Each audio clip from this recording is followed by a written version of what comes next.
In Framingham, Latino children were taunted that they were going to be deported. In Wisconsin, a man threatened to light a Muslim woman on fire unless she removed her hijab. In Raleigh, North Carolina, someone graffitied a bridge to say, "Black lives don't matter and neither do your votes." A man started screaming racial slurs at a woman at a Starbucks the other day because she did not make his coffee quick enough, and then he started chanting Trump, Trump, Trump. It's very important that we all stand together against this. Again, it's been a really tough week, and my partner Liz, also, she's been basically pushed out of our house, and it's too bad because I've owned a business in this town for about 15 years and never experienced this with anyone in my whole life. To have this happen in Natick, which I think is probably a very big rarity, it just says that this is all around us. Our whole country, world, the community, you only need one bad apple. We have to try to fight against that and stand together, be a better community, teach our kids a better way. I'm sad that it's happened, but in a way, maybe it'll bring us all back to a stronger place. Identify, who you are and your neighbors are, and try to bring them to a place of love and equality. I miss her a lot, and her daughter has been affected by this. And of course, Juliet, probably the biggest crime to Juliet because she doesn't have much, and she's fighting just to find a place to live. So I thank you all for coming and supporting me and each other, and let's hope that we can stomp all this racism out. Okay.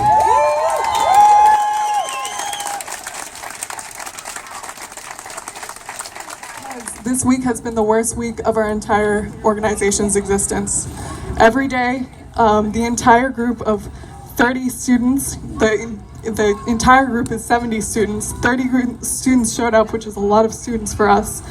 And every single day this week, there's been tears, nonstop tears. And it's not anger, it's not frustration anymore, it's hurt and it's fear. And again, I don't have anything inspirational for us to say, but I'm talking about instructions now to the best of my ability. I don't know everything, but I'm going to talk about what I do know. I have some instructions for our white allies, for our Christian allies, for our male allies, for our straight allies. It's time to get uncomfortable. It's time to get uncomfortable. To pretend like Trump caused this racism is so ignorant. There's been racism in Natick for all 18 years of my existence. I've been uncomfortable for all 18 years of my existence. And I know everyone in that room crying with me has too. So, like I said, like the people before me said, it's not our job to blame, it's our job to pressure, it's our job to make people uncomfortable, it's our job to challenge our white allies. Because we've been talking about this for so long, I've been talking about this for so long, and for people to make this a novel issue is ridiculous. This is not a novel issue, it's our white allies, it's our straight allies, it's our male allies, it's our Christian allies' job to make this a huge issue because we're the minority. And this is what I'm going to say. If you're not uncomfortable in a month, in 2 months, in 3 months, in all 4 years of Trump's presidency, then you're embracing your privilege. Because I've been uncomfortable for 18 years. Okay. Now I'm going to talk about solidarity. Obviously, the people affected by this election, all of us. And when I say this, there's divide between the minority and the majority, but there's divides between every single minority with each other. And it's our time to abandon that completely.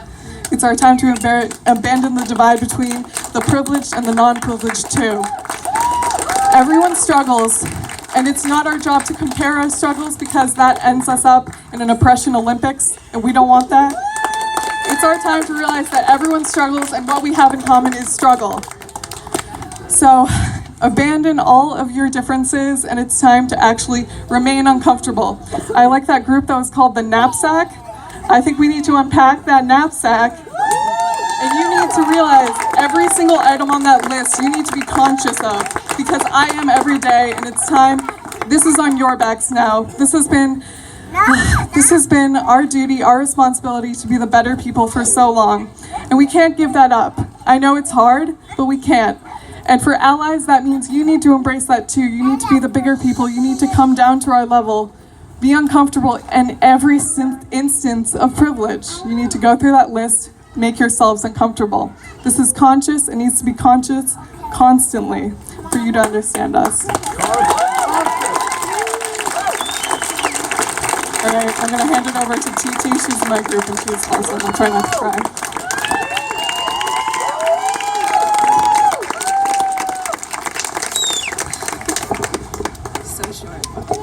Hello, everybody. I'm going to start off by saying some personal things about me so that you understand where I'm coming from. I am the daughter of a Muslim immigrant.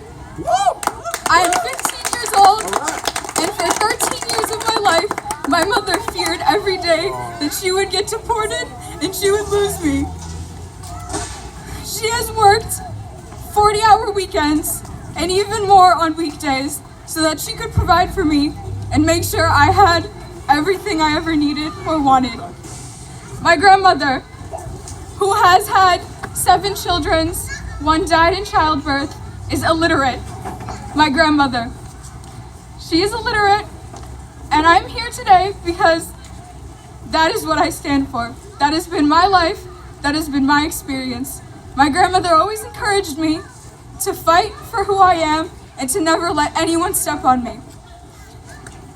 This past week and a half, I have cried more than I have had in so many years of my life.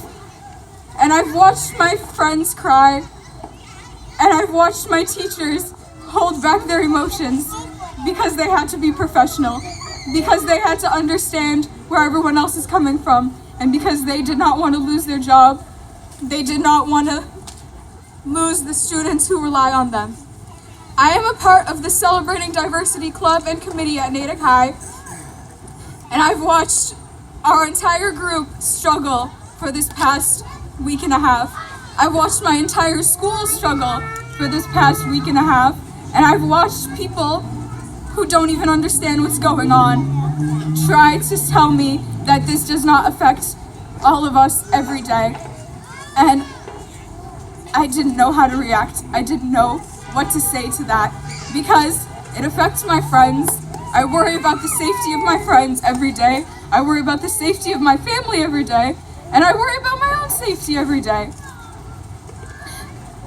I want to represent this school because I know so many students who don't understand what's going on, and I want to show them that that kid that sits next to them in science is struggling every day, even if they don't notice. That so many students are struggling every single day, and that this affects our community so deeply.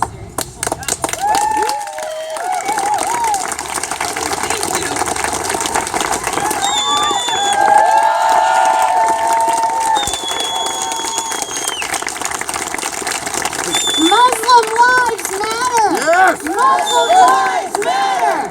Muslim lives matter! Muslim lives matter! Yes!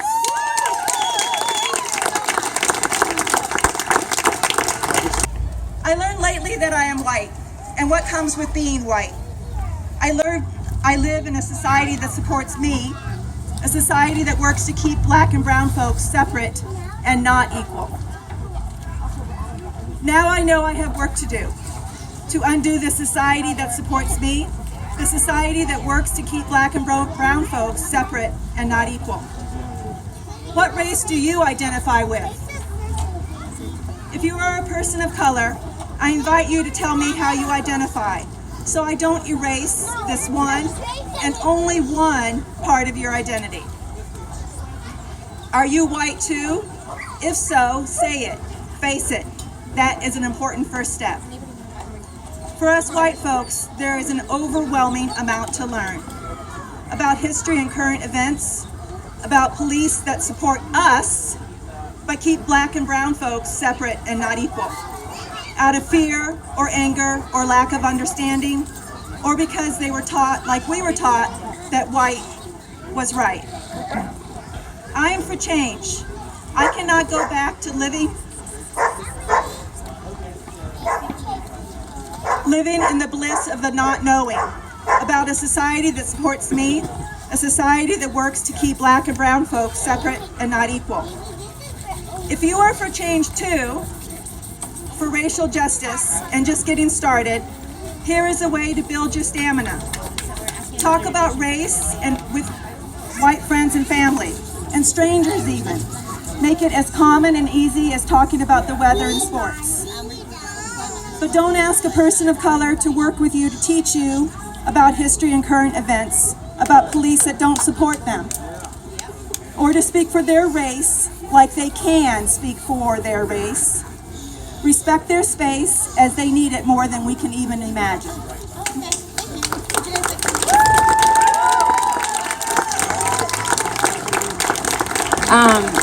And I was so disappointed to hear the news about what happened to our neighbor. Mostly because I really have grown to love this place and the people here, and I just thought, wow, I can't believe, there are people among us who feel this way. Especially I live 2 streets over from Andrew on High Street, so it was, it hit pretty close to home. But I just wanted to let Andrew know that we are all here to support him. We are all here for him and everyone else in this community who feels slighted, who feels threatened. And I talked about it with my parents. I mean, they grew up in the 40s and the 50s and the 60s. I mean, they grew up through segregation and Jim Crow. And my dad said, be careful, be careful how you react, be careful what you say, be careful who you talk to. And I told him, my responsibility in this world and to my daughter growing up and teaching her is to not be intimidated. I will not be intimidated in my work. I will not be made to be afraid. I will not be threatened. None of us will.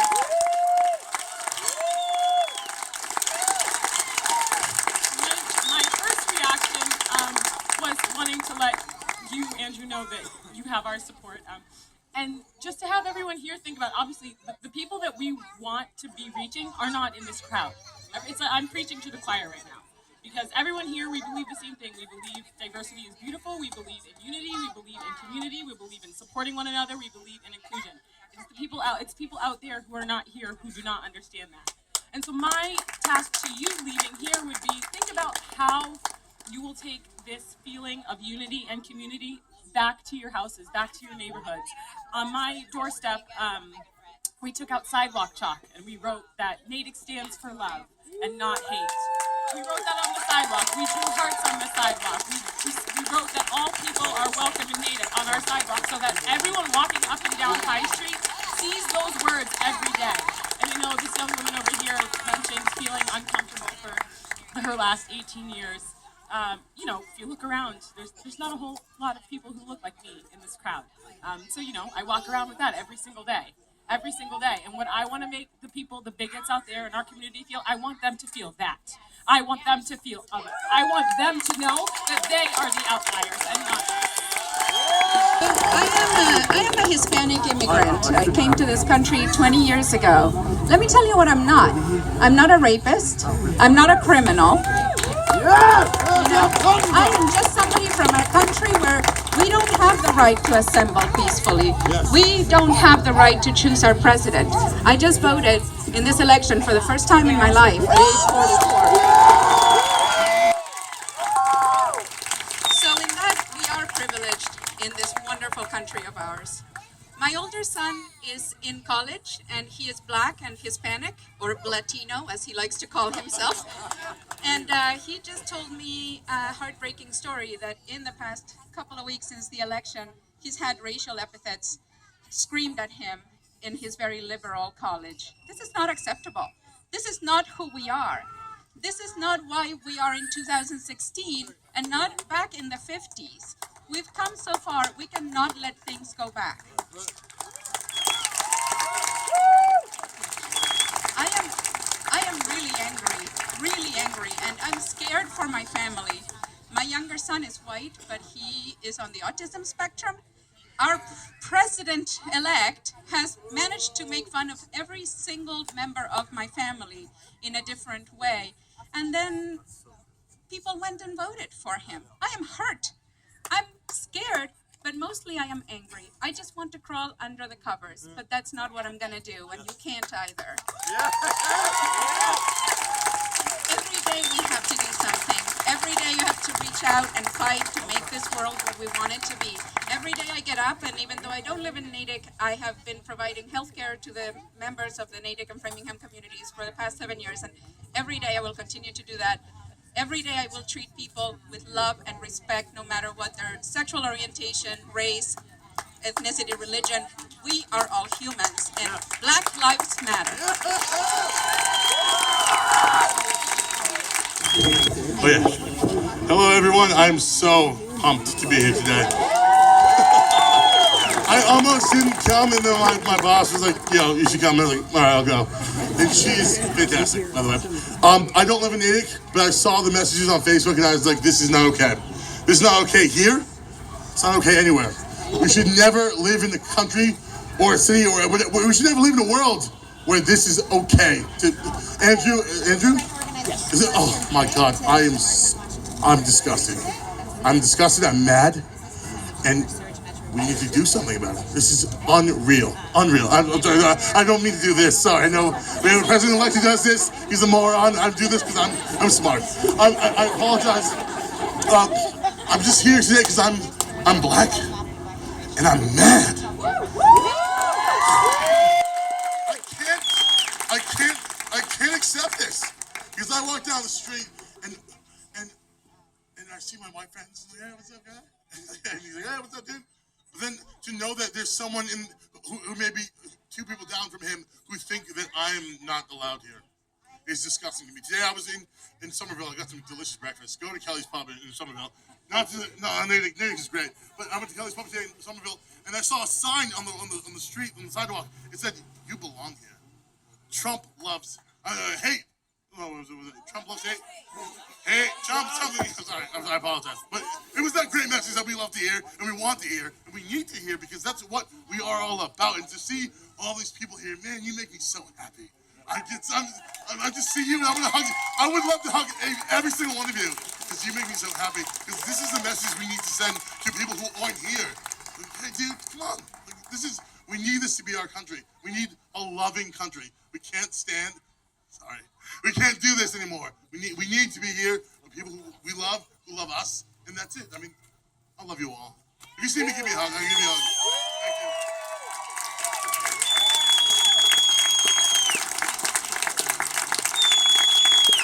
Thank you. Hi, everyone. As was just announced, my name is Dr. Tina Opie, and I'm a new resident.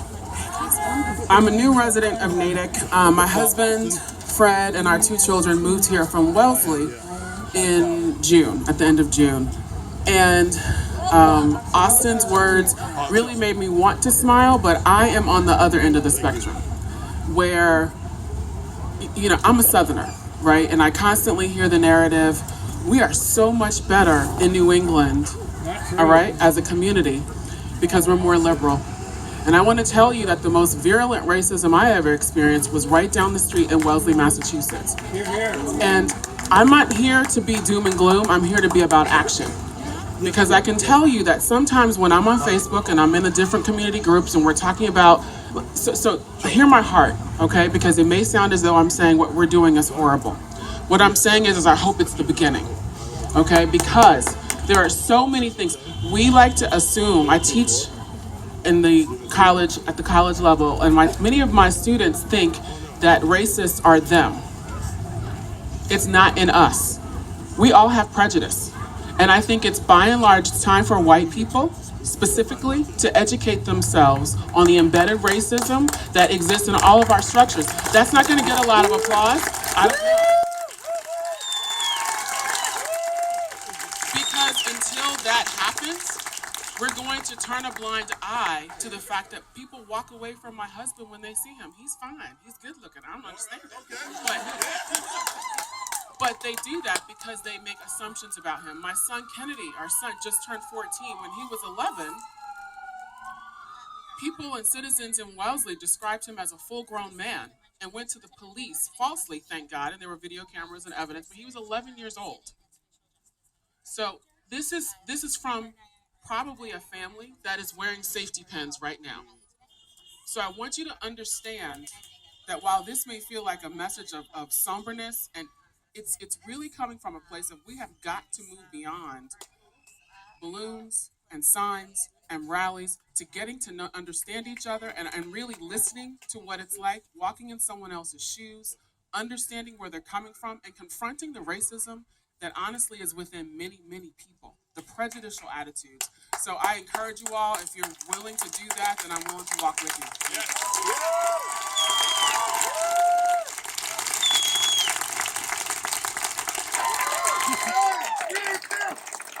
We are not going to allow our Black brothers and sisters, our Muslim brothers and sisters, our LGBTQ brothers and sisters, our immigrant brothers and sisters to continue to live their lives in fear, and we will not live our lives in fear. Now is the moment. They divide us so that they can conquer us. They divide us so that they can conquer us. That's where racism comes from. Let's not forget that. And today, we need to say no more. As long as you are not free, I am not free. And as long as I am not free, you are not free. Our liberation is irrevocably tied together. But remember this, we are many, they are few. Can you chant that with me? We are many,